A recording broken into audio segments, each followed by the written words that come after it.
The impact of Mozambique on the United States and the world. Did you know that what is happening in Mozambique can directly affect your life, even if you live on the other side of the world? It may seem unbelievable, but it's the truth. Today, we're going to talk about how the political crisis in Mozambique is impacting giants like the United States and Australia, and even influencing the electric vehicle industry, like the famous Tesla models. This is a serious issue with billions of dollars at stake, and the outcome could change many people's lives. Stick around until the end to understand everything, and of course, I'd love to hear your thoughts on this case. Let's begin with a simple explanation of what's at stake. In Mozambique, specifically in the province of Cabo Delgado, there's one of the largest graphite deposits in the world.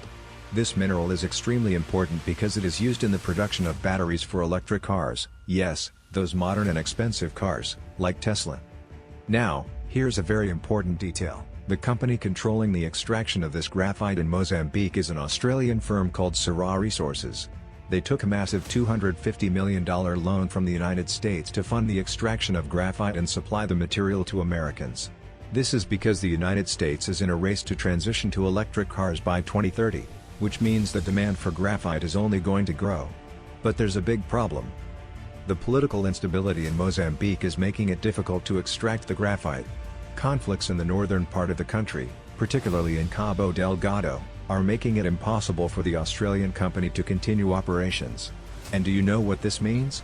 The company can't pay back the $250 million loan to the United States. And this is already generating huge concern among Americans. What's at stake? What's at stake here goes far beyond an unpaid debt. When a company fails to pay, the US government starts to act. The United States, which has a huge dependence on this graphite, is beginning to pressure the Mozambican government to resolve the situation. And why is this so important to them? Well, let's understand better. Mozambican graphite is very valuable because it is of superior quality to that from China, which is also a major producer of this mineral. China, in turn, is unwilling to provide pure graphite to Americans, especially due to the ongoing trade war between the two countries. So, Mozambique becomes a key point. And if the situation remains unstable, the United States could lose access to this crucial resource for the production of their electric cars, especially Teslas, which are sold all over the world. And this doesn't only affect the United States, but also Australia, which lent so much money. The Australian company, which should be extracting the graphite, is in serious trouble because, without the conditions to operate in Mozambique, it can't pay its debts, and now the future is at risk. Why is this so important? Mozambican graphite is essential for the United States to meet its clean energy and electric car goals. And if this deal doesn't work out, the consequences for technology and automobile companies in the US will be enormous. This also includes the direct economic impact this could have on Mozambique and its citizens.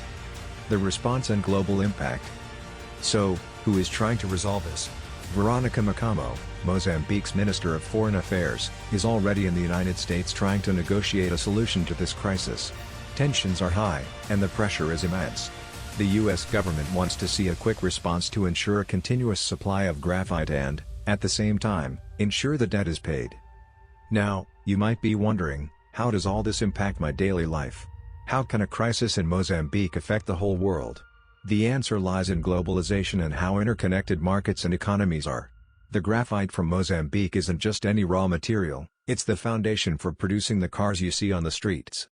And here's the big question, will the US government, so used to intervening in other countries, actually take drastic actions to safeguard its interests, or will the Mozambican government manage to resolve this deadlock in a way that benefits both the Mozambican people and the global powers? Looking ahead. Let's look to the future. If the situation isn't resolved quickly, instability in Mozambique could lead to sanctions or even drastic changes in political alliances. What's at stake is not just money. It's the security and peace of a region that already faces many challenges.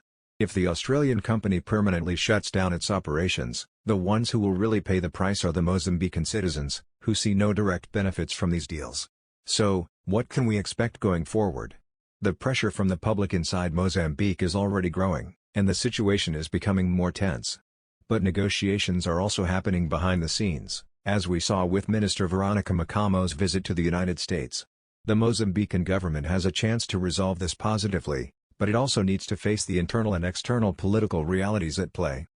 I want to know what you think about all this. How do you see the impact of the political crisis in Mozambique on the United States and the world? Do you think public pressure will change anything?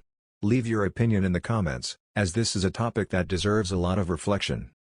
Don't forget to like, subscribe to the channel, and turn on notifications to stay updated on everything happening in Mozambique. Stay tuned for the next videos.